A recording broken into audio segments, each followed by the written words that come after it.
Hey there, and welcome to Broadband Deployment News.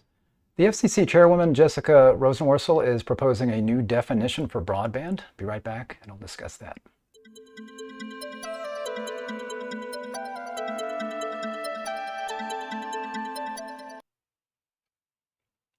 Thanks for joining me. Rick Uzzi here with Zquorum. So, as I mentioned, Jessica Rosenworcel, who is the chairwoman of the FCC, is proposing a new minimum broadband standard.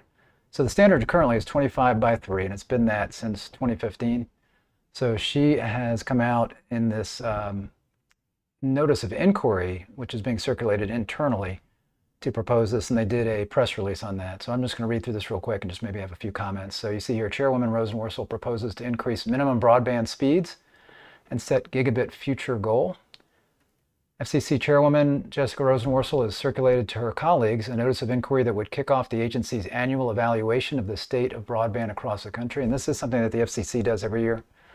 As part of this assessment, Chairwoman Rosenworcel proposed increasing the national standard for minimum broadband speeds and proposed setting a long-term goal for broadband speed. And then she comments here, the needs of internet users long ago surpassed the FCC's 25 by 3 speed metric, especially during a global health pandemic that moves so much of life online.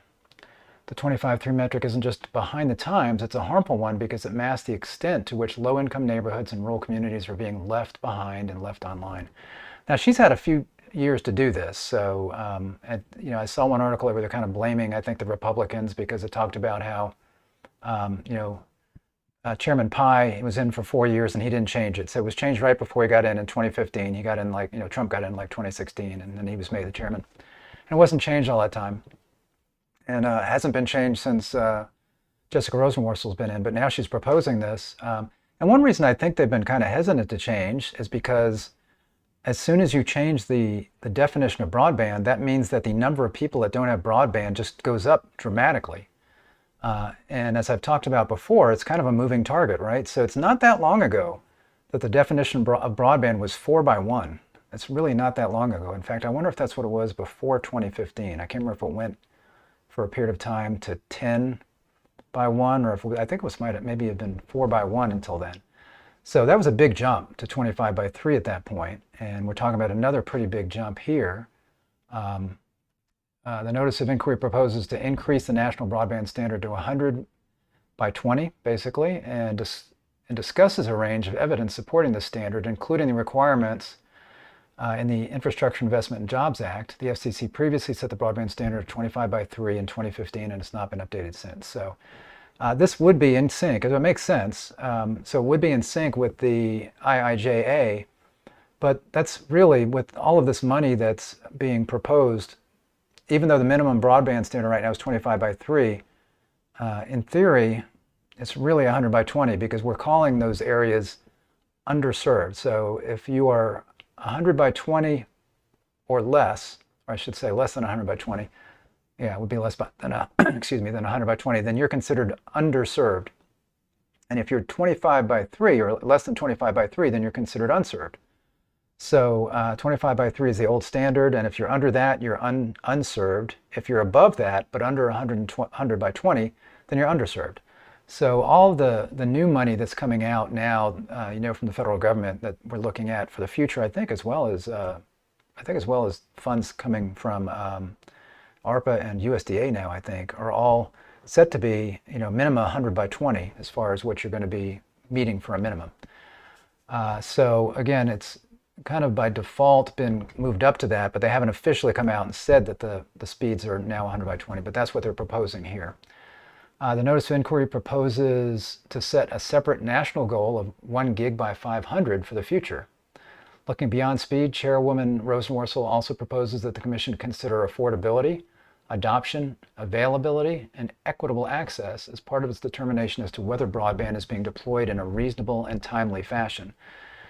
Well, I mean, all of that's kind of covered under the IIJA. So I'm not, that's covered, and really, availability is job one, right?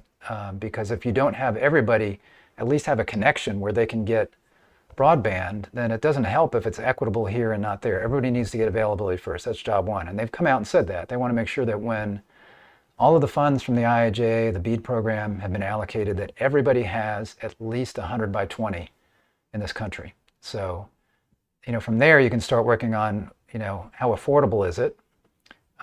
If it's, equitable, I mean, if everybody has it, then it's equitable. Everybody's got it. Then the question is it affordable for everybody? And then adoption, you can't make somebody get broadband, but you can, if somebody, if there's some obstacle for them to being able to use it, such as they don't know how, then maybe you can address that and say, okay, we need education, we're going to do that to make, but you can't force somebody to get broadband. So there's only so much you can do there as far as adoption. And this 1 gig by 500, one thing that's interesting about that is it's not a symmetrical future goal. So I think they're taking into account that there are going to be some areas where fiber is just not going to be possible. So you might be able to get a gig by 500 on a DOCSIS network where you've got a cable operator out there and they've already got, an example of this would be you've already got a cable operator, maybe more than one cable operator that are covering a territory, and they're using DOCSIS 3.1 or DOCSIS 4.0. So they can easily get to 1 gig, let's say by 500. They can do that with no problem. And they're well over 100 by 20. So it's not unserved or underserved. So no fiber operator is going to prioritize that area to go in and put fiber in because, they're not going to get any federal funds for that. So that area could stay at, with a cable operator for quite some time. So, and these cable operators are not going to be overbuilding their territories right away. I mean, it's very expensive for them. They're going to be putting in fiber in areas maybe where they don't serve, where they're edging out their territory. But, some are not going to be upgrading to fiber anytime soon. And they're not necessarily going to be trying to do symmetrical unless they are under a competitive threat by a fiber operator. So you're going to see plans like 1 gig by 500. So I think the FCC is taking that into account, that we're not going to have fiber everywhere, and there's going to be good technology out there, let's say from DOCSIS, cable operators, HFC plant, that's giving people more than enough speed. But, a gig by 500 would be a good goal for the future. But how do you know where to stop? Because again, it's not that long ago, we were 4 by 1. Then 25 by 3, and that was a big jump, and now 100 by 20, and now we're looking ahead to 1 gig. And is that going to be enough in 10 or 20 years or 25 years, right? So they say a national goal, but how long does that last? I remember back, when this company started, we were a dial-up internet provider here in the Atlanta area. We were providing dial-up access. It was I joined the company in 1995. So we were providing dial-up access. We had 14.4 modems. That's what we were using. So people were getting, that's a 14.4 modem, so you couldn't get that fast. We upgraded to eventually 56K modems, and then, we could sell ISDN lines to people. We could do that, so we could get businesses a little faster service, and we could resell T1 lines. So a T1 line, if we had a business, that was basically 1 megabit per second on a T1 line. But I remember somebody calling in the early days, it might have been 97, something like that. And he was saying, hey, have you heard about DSL? I hear you can get the same speed as a T1. And when are you guys going to be offering that? And I was like, what are you talking about? So I talked to some people and they're like, yeah, that's out there. But first of all, we can't offer it. We couldn't offer it. We weren't a phone company. And, who's going to need that, right? Well, that was people saying, hey, I could get a meg. I could get 1 meg down at home. Well, now you would laugh at that, right? Because here we're talking about 25 by 3 not being enough and going to 100 by 20. So that was just over the course of, let's say, 20 to 25 years that change happened. So what are we going to be seeing 20 years from now? We've already got fiber technology, 10 XGS PON, 10 gig, and then 25 gig and 50 gig. That's all being looked at. So what are consumers going to be getting in just 5 or 10 years? We don't know. But anyway, it's good to look toward the future, and 100 by 500 is something that I think will meet a lot of people's needs for certainly the near future. And this 100 by 20, okay, I guess it makes sense to change the definition, but just be aware when we do that, if they're counting who doesn't have broadband today, really what they're counting is anybody that's under 25 by 3. As soon as you make it 100 by 20, it may look like we've made some progress on getting more and more people broadband, but as soon as you make it 100 by 20, then it's going to fall again, because a lot of people are then going to be not in the broadband category. The people that are underserved will no longer be considered broadband. But we're addressing that as quickly as possible with the BEAD money that's coming out. Again, hopefully within a few years, we're going to have everybody at least up to a minimum of that 100 by 20. And at that point, what happens? So let's say then we've got We've got some people that they're over 100 by 20, they're doing fixed wireless or they're doing satellite, they were in really difficult areas where you couldn't do fiber.